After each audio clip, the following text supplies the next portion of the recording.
I never told my new wife that the lake house we were living in belonged to me. When Diane and I met, I introduced myself as Walter. Just Walter. A retired carpenter from Ocala, Florida, living simple, getting by on a pension. That was true enough. What I left out was the part about the 3 rental properties I owned outright in Marion County, the lake house on Lake Weir that my late wife Miriam and I had built together over 30 years, and a retirement account that my financial advisor kept telling me I should be proud of. I didn't correct the impression, I let it stand. And 7 months later, standing at the altar in my son Marcus's backyard, with 60 people watching, I still hadn't said a word. I want you to understand something before I go any further. I am not a dishonest man. I spent 40 years building furniture, building homes, building a life with a woman who earned every good thing we had right alongside me. Miriam passed 4 years ago. Pancreatic cancer, 11 weeks from diagnosis to gone. And the silence she left behind was the kind that doesn't fill up no matter how many grandchildren visit or how many church suppers you attend. I was not looking for anyone. I want to be clear about that too. Diane found me in the way that certain people find you when you are not looking. It was at a cookout hosted by my neighbor Harold in the spring of last year.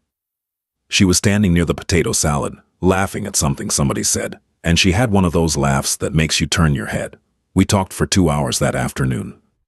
She was 61, recently relocated from Atlanta to be closer to her daughter, she said. She was warm. She asked good questions. She remembered the answers.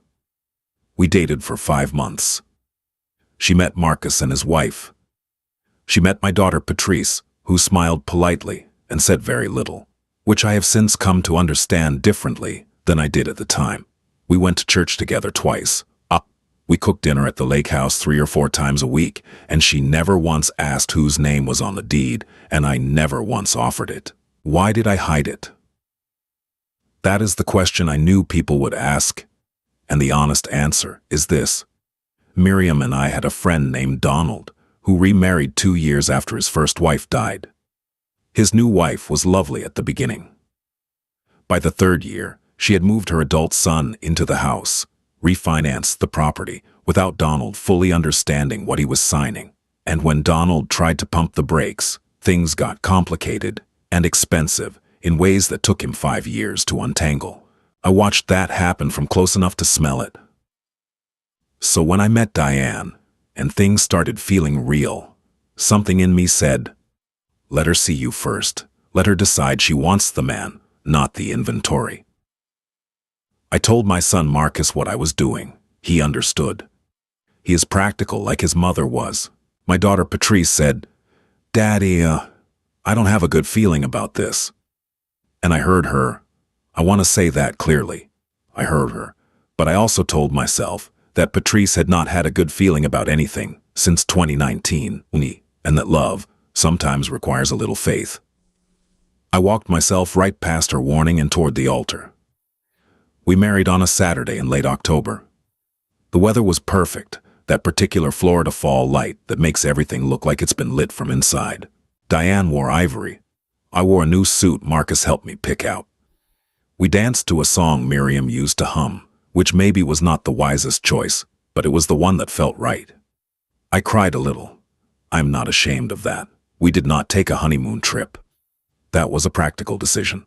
Diane had mentioned wanting to visit Portugal someday, and I said we would plan something for the spring once things settled. She agreed easily. Looking back, I wonder if she had already decided there were more pressing things to settle first. Sunday morning, the day after the wedding, I made breakfast. Eggs, bacon, biscuits from a can the way Marcus taught me after Miriam passed. Diane came into the kitchen in her robe, poured herself coffee, and sat at the table with an expression I had not seen on her before. Not unhappy exactly. Focused. The way a person looks when they have decided to have a conversation they have been rehearsing. I've been thinking, she said, about how we structure things going forward. I put a plate in front of her and sat down across the table. What kind of things? Financial things, practical things. She wrapped both hands around her mug. I think we should talk about combining our accounts. It would just make everything simpler. I told her I thought that was worth discussing, that we did not need to rush, that we had just gotten married yesterday. She nodded. She let it go. I told myself it was a reasonable thing to bring up.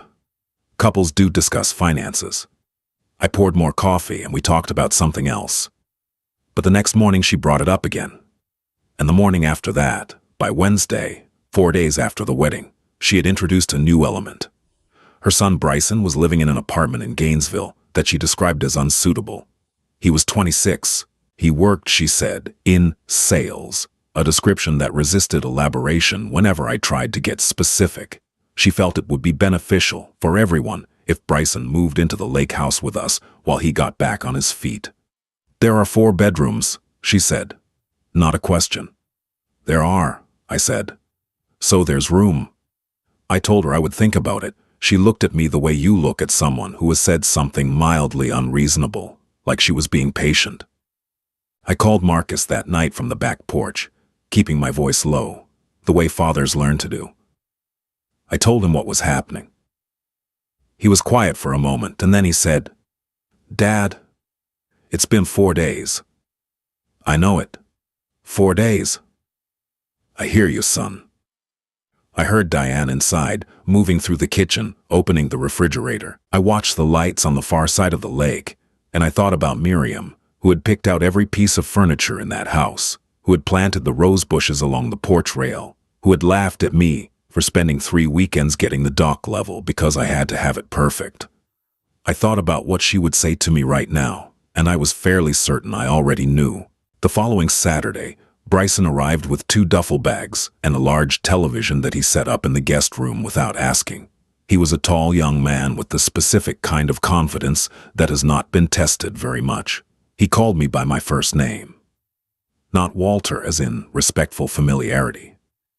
Walter as in the fact that I was an obstacle in a room he was already measuring for himself. He left dishes in the sink. He used the good towels.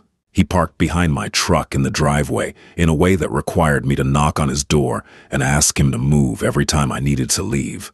Each time he moved it with enormous inconvenience, as though I had asked him to do something unreasonable. Diane watched all of this and said nothing. I called Patrice. She answered on the first ring, which told me she had been waiting. I told her about the financial conversations, about Bryson, about the way things were moving.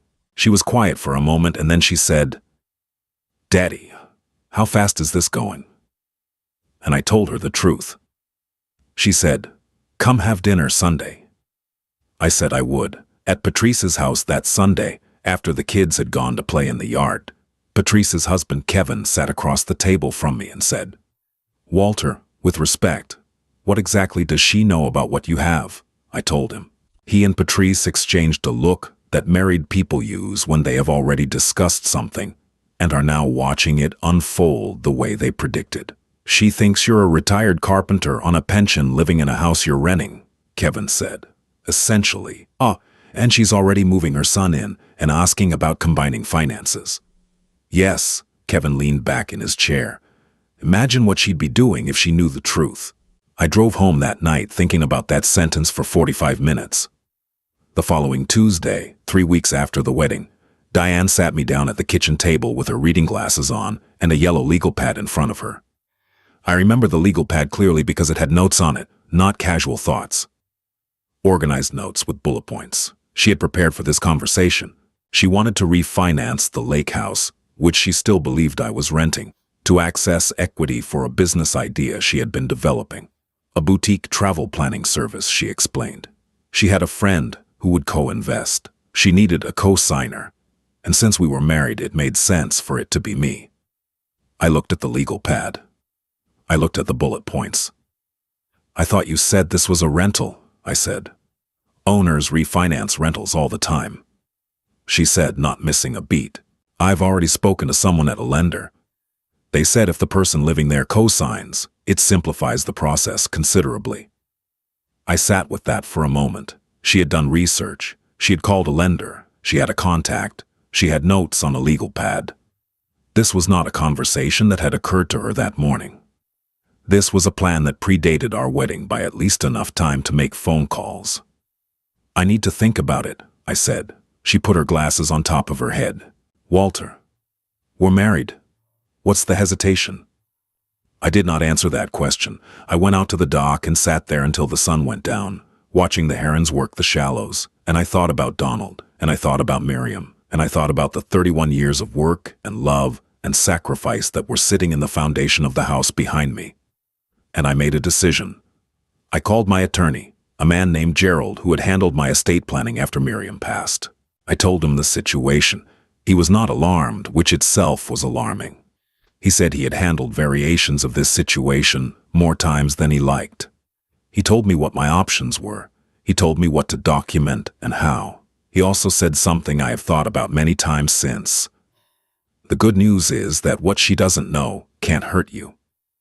The bad news is that what she does know, she's already working with. The next morning I asked Diane, calmly and without accusation, to tell me about the lender she had contacted. She gave me a name. I wrote it down. I asked who the friend was who would co-invest in the travel business. She was vague in the way that specific lies tend to become vague when you ask follow-up questions. I did not push. I thanked her for sharing and said I was still thinking about it. That afternoon, while she was out, I called my financial advisor and had a conversation about what protections were already in place. He reminded me of several things I had arranged after Miriam passed, most of which Diane had no knowledge of. I called Gerald back and told him what I had found. He said, "Good. Now here's what I want you to do next." Over the following week, I did everything Gerald told me to do. I am not going to detail every step here, but the summary is this. A man who owns what I own, who has had the legal counsel I have had, and who has never put his new wife's name on a single document, is in a protected position that is very difficult to penetrate from the outside. Diane could want a great many things. Wanting them and being able to reach them are different problems entirely. Bryson, meanwhile, had begun referring to the lake house as the house in conversation, as in, when we expand the house, and the house could use a boat. I told him directly on a Thursday morning when Diane was at the grocery store that this was not his house and no expansion was being discussed. He looked at me with the expression of someone who has been mildly inconvenienced by reality. He said, "No offense, Walter, but I think you and my mom should be the ones to discuss what happens here." "That's an interesting thought," I said, "given that your name isn't on anything." He did not have a response to that. Things came to a head on a Friday evening, 5 weeks after the wedding. Diane had made dinner. She was a good cook, I will say that honestly. She was a genuinely good cook, and after the dishes were cleared, she brought out the legal pad again. She had added pages. She laid out what she described as a shared financial plan for the next 3 years. It included combining bank accounts, listing her on the lake house, creating a joint investment account for Bryson's future, and allocating a portion of what she estimated my pension to be toward the travel business startup costs. I read through it, all of it. I took my time. When I looked up, I said, "Diane, I need to tell you something I should have told you a long time ago." She settled back in her chair with the expression of someone who expects a minor confession, followed by a pivot toward agreement. I told her the truth, not dramatically, not angrily, just factually, the way you read off a list. The lake house, the 3 rental properties in Marion County, the retirement account, the fact that my attorney had reviewed our marriage as it pertained to my estate, from the moment things started moving in the direction they moved, the fact that nothing, not one property, not one account, had her name or Bryson's name anywhere near it, and the fact that I had known, from fairly early on, where this was going. She was very still for a long moment. "You lied to me," she said. "I did not tell you everything," I said. "Those are different things.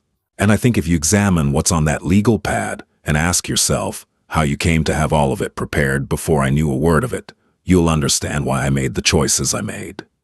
She looked at the legal pad. She looked at me. Something behind her eyes shifted in a way I recognized. Not grief, not guilt, but recalculation. "This doesn't have to be adversarial," she said. "No," I said, "it doesn't. But I think we both know now that it also can't continue. the way you were planning. Bryson moved out 11 days later. I'm not sure what Diane told him or how much she shared. He loaded his duffel bags and his television into his car on a Tuesday morning and left without saying anything to me directly, which was in some ways the most respectful thing he had done since he arrived. Diane and I have since had honest conversations that we should have had before we ever stood at that altar. Some of those conversations have been painful. Some have been clarifying in ways I did not expect. I'm not going to tell you that everything is resolved because it is not. I am not going to tell you we are fine, because fine is a word that requires more time to earn. What I will tell you is this. The morning after everything came out, I walked out to the dock at sunrise, the way I have done 1,000 times on that lake. The herons were there, working the shallows. The light came up slow and even over the water, and I sat there thinking about Miriam, about the 31 years of honest labor that built what I have, and about the responsibility I carry to protect what we made together. My daughter, Patrice, called that morning. She said, "How are you, Daddy?" And for the first time in several weeks, I was able to give her an answer that was actually true. I said, "I think I'm going to be all right." She said, "I know you are. I just wish you'd listened to me sooner." She was not wrong. She was not wrong, and I told her so, and we laughed a little in the way that families laugh when something has been hard and has also passed. If you are somewhere out there rebuilding your life after loss, after a long marriage, after grief, after all the silence that follows, hear me when I say this. Your instincts are worth something. The people who love you and look at your new situation and get quiet, they are worth something. The small, persistent feeling that something is moving too fast or asking for too much, that is worth something too. You have earned everything that is yours. You are allowed to protect it. You are allowed to take your time. You are allowed to make sure that the person asking to share your life wants you, the actual you, the man getting by on a pension, the woman who shops at the discount grocery, before they know a single thing about what's in your accounts or whose name is on the deed. Miriam used to say that the love that can't survive honesty was never really love to begin with. I think about that now. I think about it a lot. I'm Walter. I'm 66 years old, and I'm still here on my dock, watching the herons, working out what comes next. Thank you for sitting with me tonight.